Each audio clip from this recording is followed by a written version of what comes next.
Perkenalkan, nama saya Yose Jantri Panangin Sinalahi, mahasiswa jurusan D3 Sistem Informasi Telkom University dengan nomor induk mahasiswa 67011740007. Di sini saya akan mempresentasikan poin-poin tentang Prasidang 2 tentang aplikasi saya, yaitu aplikasi operasional dan sales jasa salon mobil. Dan saya pada modul inventory dan sales jasa mobil.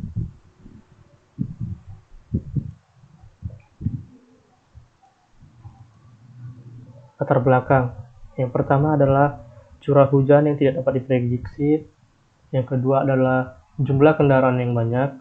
Yang ketiga adalah reporting barang masuk dan keluar masih dilakukan dengan manual. Kemudian adalah rumusan masalah. Rumusan masalah yang pertama adalah bagaimana memfasilitasi para konsumen Steam Doctor untuk memperoleh keperluan kendaraan dan memfasilitasi konsumen dalam mengetahui ketersediaan suku cadang kendaraan pada setiap tempat car wash. Yang kedua adalah bagaimana memfasilitasi pemilik perusahaan Steam Doctor dalam melakukan reporting barang masuk dan keluar.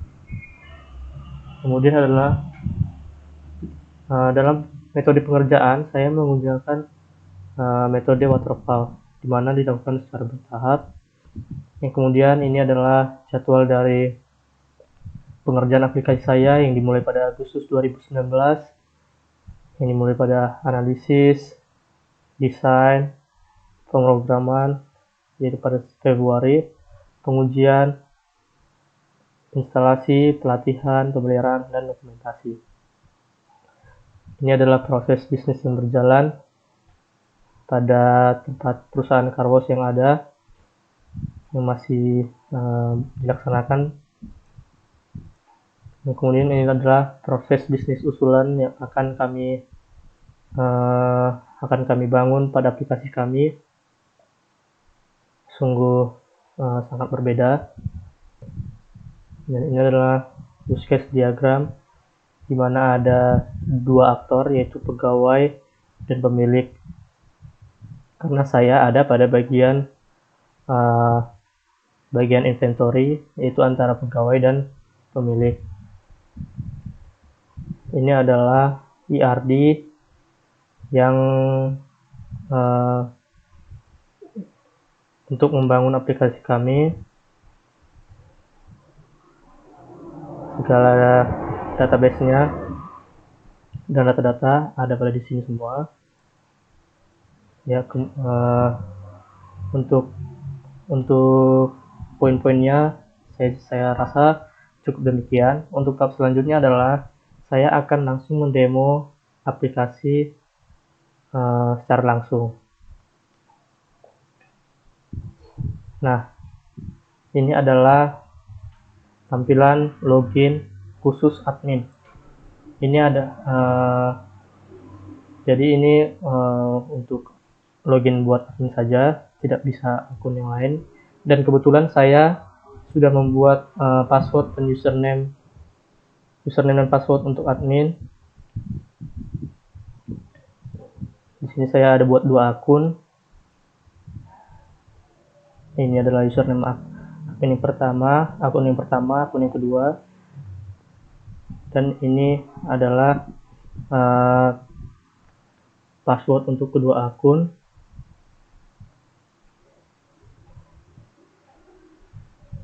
Saya pada level saya membuat satu admin ke lokasir nanti untuk keperluan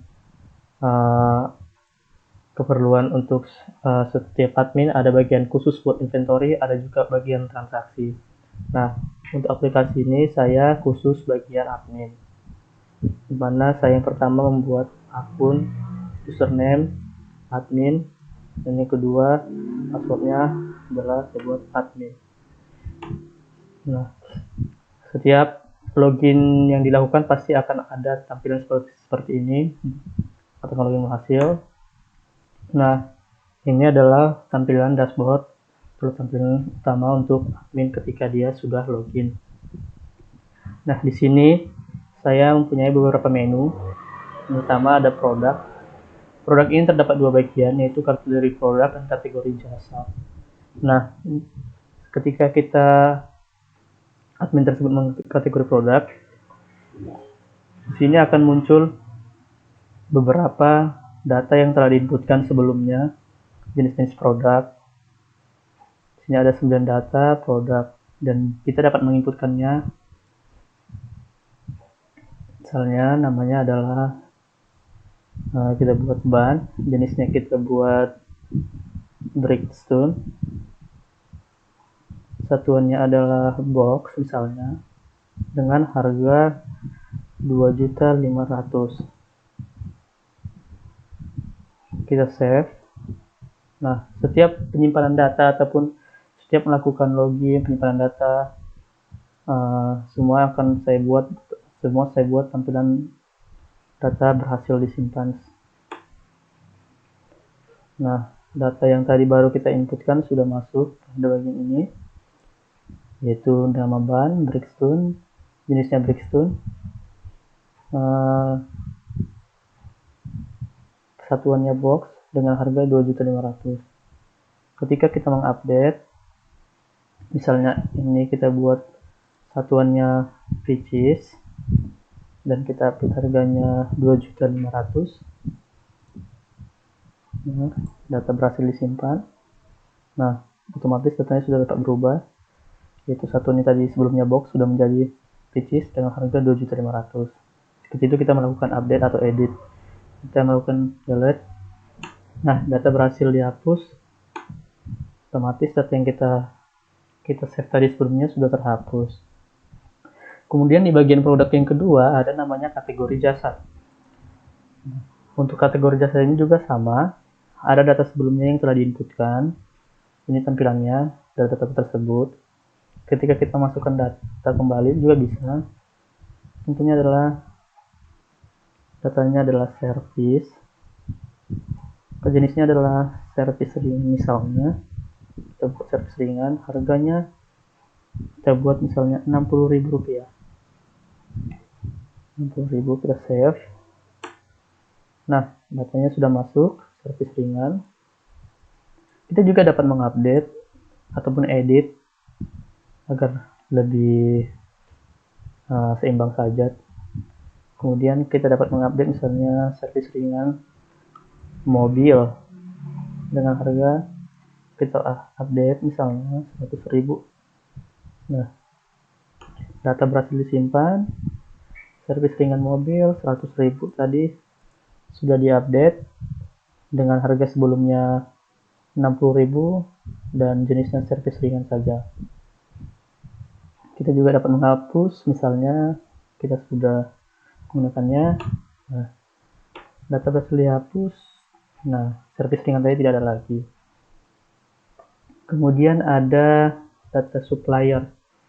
Nah, supplier ini saya buat ketika si pegawai mendapatkan data atau barang yang baru datang dari beberapa supplier, dia dapat menginputkan juga. Nah, contohnya sini saya sudah buat beberapa toko dengan nomor handphone, alamat, deskripsi. Deskripsi itu menjelaskan dia itu barangnya, dia itu tokonya toko apa, bisa juga dibuat keterangannya dia itu barangnya untuk kegunaan itu apa. Nah, kemudian misalnya kita buat sini misalnya toko HHM, nomor handphone kita masukkan saja. Nah, alamatnya kita masukkan alamat tokonya, misalnya alamatnya ada di Jalan Buah Batu Raya. Nah, deskripsinya kita buat adalah ini merupakan toko khusus penjualan suku cadang mobil Honda. Nah, kita save. Data disimpan. Nah, data tadi sudah masuk, yaitu toko AHM, nomor handphone, alamat, dan deskripsinya. Deskripsinya untuk memudahkan saja ketika dia menginputkan data agar dia tahu bahwa toko ini misalnya hanya menyediakan suku cadang, tidak menyediakan yang lain. Misalnya toko ini menjual khusus untuk mobil-mobil SUV. Kemudian ketika saya mengupdate atau editnya, misalnya ini jalan Batu Raya, saya buat Bandung. Nah, Honda terbaru misalnya saya buat ketika di deskripsi. Nah, data sudah bisa diubah. Toko khusus penjualan suku cadang mobil Honda terbaru sudah ditambah dengan alamatnya juga sudah diupdate. Ketika data ini juga sudah tidak ada lagi, admin juga bisa menghapus. Nah, data ini juga sudah terhapus. Kemudian saya ada membuat menu yaitu untuk master product. Master product ini juga menampung data-data khusus untuk memilih produk-produk berdasarkan ID yang ada pada kategori produk tersebut. Jadi misalnya langsung saja kita buat ketika dia create atau membuat data baru, misalnya kita pilih misalnya dia itu kaca spion, misalnya kita pilih di sini spion. Nah, ketika dia selected ini, dia itu mengambil dari data-data produk sebelumnya yang sudah kita input. Nah, dia mengambil jenis-jenis nama-nama yang ada di sini. Nah, ketika saya menginputkan data tadi, misalnya dia kata spion, nah dia tinggal memilih di sini spion satuannya, misalnya kita buat pitches. Nah, datanya sudah masuk, yaitu kata spion dengan satuan pitches. Jika kita melakukan update, misalnya satuannya box, nah satuannya masih pitches, soalnya masih ada beberapa yang belum saya perbaiki, masih belum bisa, jadi masih satuannya gini. Jadi untuk data master product ini untuk sementara hanya bisa input saja, nah dan delete. Untuk update atau edit belum bisa, hanya input dan delete saja. Kemudian ada data purchase ini seperti data dari keseluruhannya, yaitu mengambil jumlah dari setiap data-data dari supplier tadi dengan harga-harga yang terbaru. Misalnya kita create, nah ini itu mengambil dari toko-toko yang ada di supplier ketika kita menginputkan nama-nama di supplier tadi, misalnya nah ini toko A, B, C, D, K. Nah ketika kita melakukan purchase, nama toko tersebut akan masuk pada option kita. Saya membuat pilihan selected, mengambil data-data dari nama setiap toko yang supplier yang telah diinputkan. Misalnya kita pilih dia dari toko F, jumlahnya sekian, jumlahnya 5, dan harga yang 100.000 misalnya. Nah, datanya sudah tersimpan, terbaru ini 10.000. Nah, jumlahnya 5, harganya 100.000. Tokonya tadi sudah tersimpan nama tokonya. Cuman tidak saya tampilkan, dia hanya mengambil ID dari setiap supplier.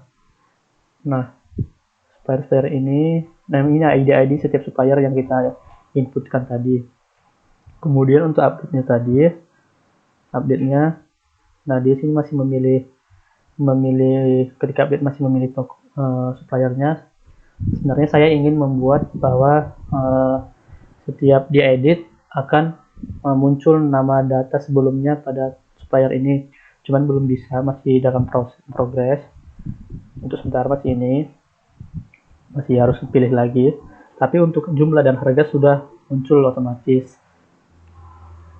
Misalnya saya buat jumlahnya 7, saya save.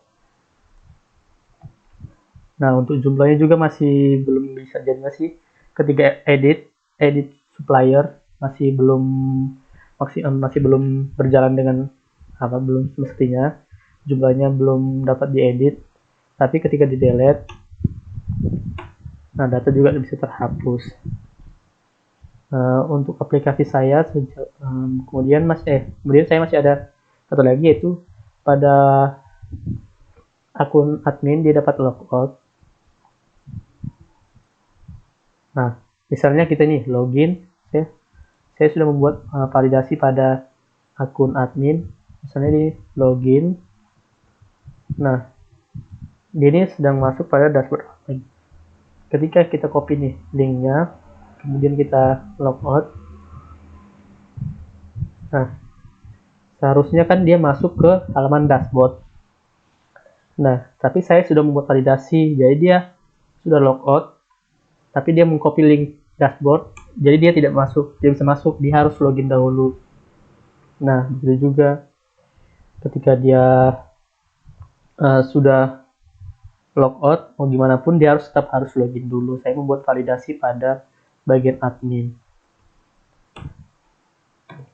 Nah, begitu. Jadi misalnya dia ini copy linknya, dia masih di dalam login. Nah, dia bisa masuk ke halaman admin. Nah,